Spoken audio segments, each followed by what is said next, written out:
All right, so we're at the end of Tu Bishvat already, but I wanted to share with you some little idea concept to take with you about Tu Bishvat throughout the year. First of all, I want to share with you one Tu Bishvat meditation, and something very simple that I'll let you explore it on your own, but try to go, or you can do that anywhere in your home or outside, and imagine that literally that you're a tree, and you let your feet being grounded as if your toes and the sole of your feet have roots, and let yourself feel that you're well rooted into the ground, well connected to the ground. And then you put your arms up like that in the air.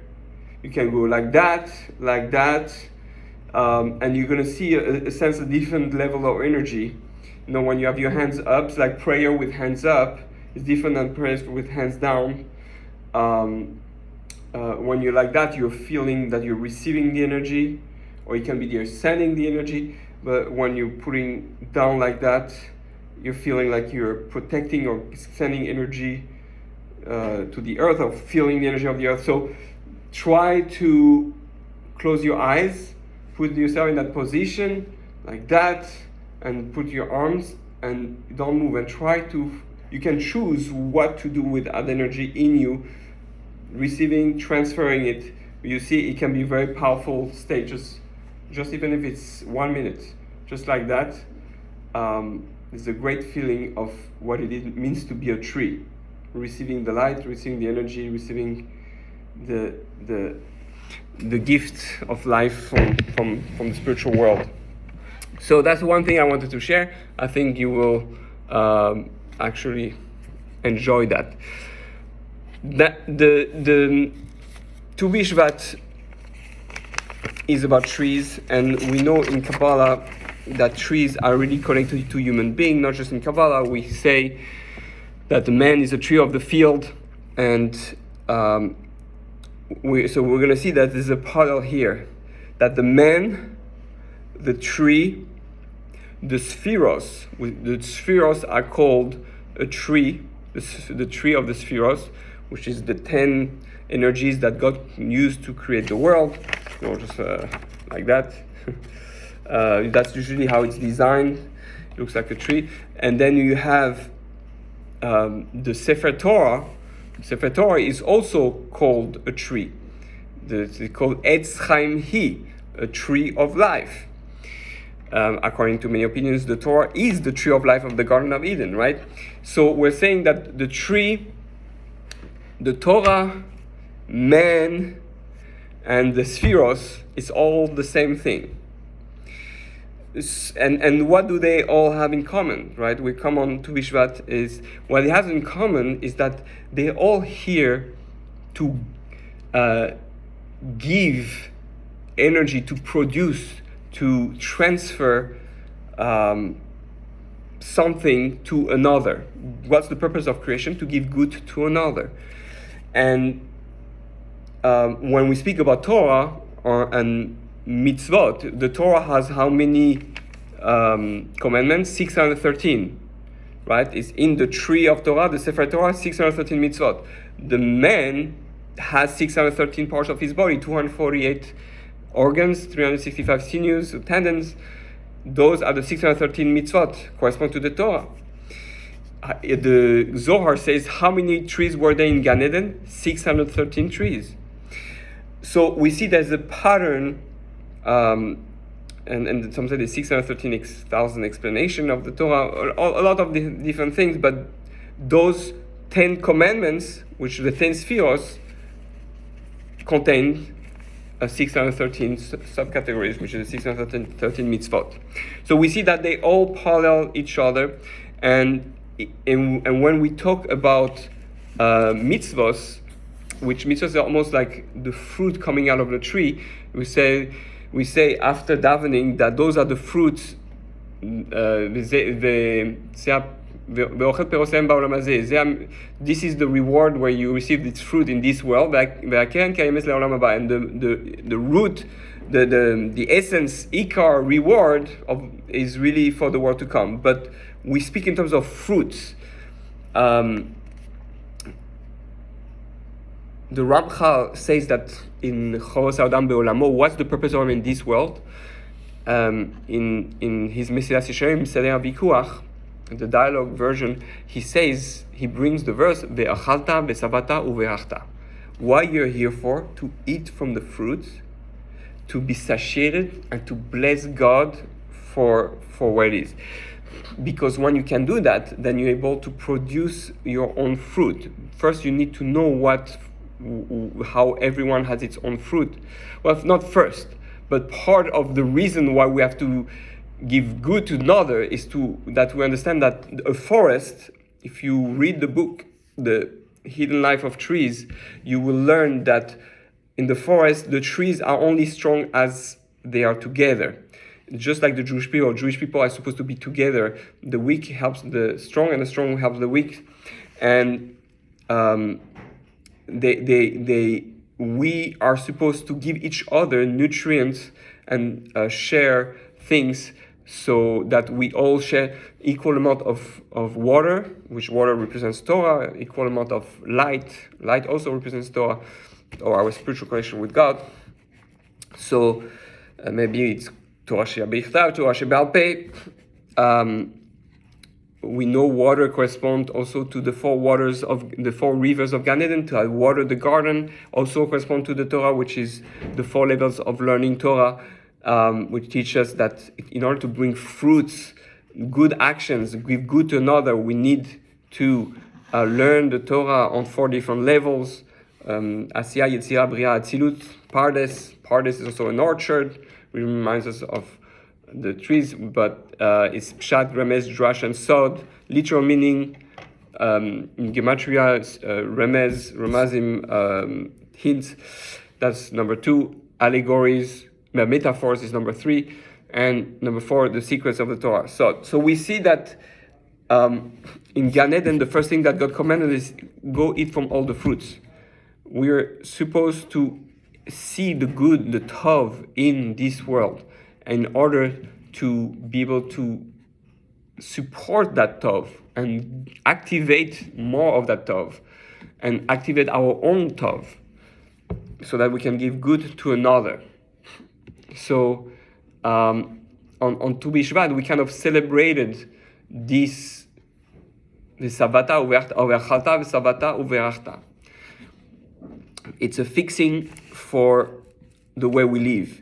Eating is a way how to fix everything, right? We are here to enjoy this world and have pleasure from this world, but the way to do it in a way that is not selfish and just physical is by having the kavanos that we're doing it in order to achieve something greater, in order to bring fruit to it. So it's not wasted energy. We take that energy in us and we are going to redirect it by producing something for others. So it's like the trees, they take the water, they take the carbon dioxide, and then they release the air. They give energy, goodness to others. We have to be like trees. We have to resemble the trees. That's why we're compared the most with is the trees. There's a reason for that, right?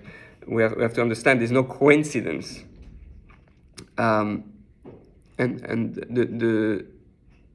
the way we are going to be successful is, Rav Tzadok HaKohen says that the sin of Adam HaRishon is that he ate from the tree of Etz Hadas with the wrong kavana. If he had eaten with the right kavana, he would have been successful. So he didn't eat to give good to another. He wanted to give good to himself. Same thing that the first commandment was to eat from all the fruits. We didn't eat from all the fruits. So this is what we do on Tu Bishvat. We eat from the fruits. We try to see how much goodness there is in this world so that we can understand that we are part of that goodness, that we are responsible for that goodness. Where I need to be aware of that goodness, not to me a blessing. That's what prayer is. It says Rabbi Weinberg, my Rebbe, that to be makir tov. This is why prayer is based on being makir tov. I give good to the rest. I recognize the good, and therefore I'm able to bless it. A blessing is based on the good you already see. You expand what's already there. So the idea is that we need to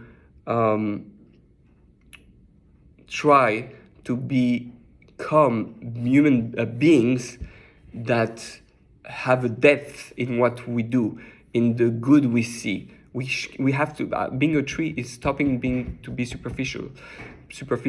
It's stop doing fruits and bringing words and doing actions that have a shell around it or a pit inside. Some people they do things, and you like let's use the example of words. So I'm gonna use my word. I'm gonna say something, and it's very bitter on the outside what I said, even though I had a good intention, but outside is bitter. Then there's words that they look beautiful on the outside, but it's empty. There's no heart to it. There's what with the pit, like the avocado or like the peach. And then you have the fruits, like the raisins, that are, you can eat everything. You can even eat the seeds. You should say words that are completely full with the heart and soul and love, and they're beautiful outside. That's the type of world we're trying to create by learning what to watch what type of fruits we produce. Well, that's what we did when we ate the fruit. We tried to discover, there are fruits that are like that, and this is eatable, and that's not eatable. Why that whole thing about eatable, not eatable? Because this is, what are you producing? What type of fruit tree are you? What type of klipos do you put into your action, into your words, into your thoughts? We have to try to have thoughts without klipot, without shells or without pits. We need to have words and actions without pits or without shells. That's what we are here for. We're here to remove those things. When we eat, we remove all the klipot, all the shells, everything that limits us in experience the true pleasure. We need to go back to a vulnerable world, a world where we are open, where we're transparent, where we're completely eatable. The trees were afraid. When the reason there was the first rebellion, it was that the fruits were as eatable as the tree themselves. And what happened is that the tree rebelled, because if we have the same taste, they're gonna eat the trunk and we're gonna die instead of eating the fruits, which shows a fear of vulnerability, that we think that people are gonna take advantage of us in life.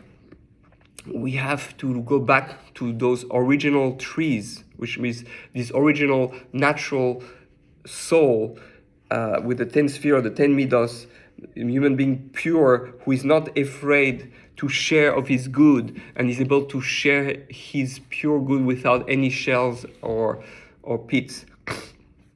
So this is, I think, what the main message is on Tu Bishvat. And if we go into Bishvat like that, we go out of Tu Bishvat like that with the sense that, okay, when I do an action, when I eat especially, because that's the main training, when I eat, when I speak, when I do an action, is it beautiful outside? Is it beautiful inside? Does it have kavana? Does it have meaning? Does it have spirituality? Does it have purpose? Am I makir tov in my ability to do that? Do I recognize the good, my ability to do that, which is a gift from God, right? And celebrate the fact that I can do this action, that I can give of my good. Finding my own uniqueness. What's unique about me doing this action, me speaking this way? How can you speak in a way that is beautiful and unique to you? Your own colors. Every tree has its own shape of leaves and colors and flowers and fruits. That's one of the reasons, by the way, we don't cross species in Judaism. It's an avera, because we don't want to mix. We want people to stay authentic. We don't want to lose each individual that exists. Each Jew is, and each human being has its own unique beauty. But within the 70 nations, why do we have 70 nations? because we need each nation to which correspond to the 70 facets of the Torah. Each nation represents a certain beauty of the Torah, a certain beauty in the world. So each one has a different light, different flavor. It's time to be a bit more vulnerable and to give out of our beauty. I wish everyone Chag Sameach and happy to Beshvat.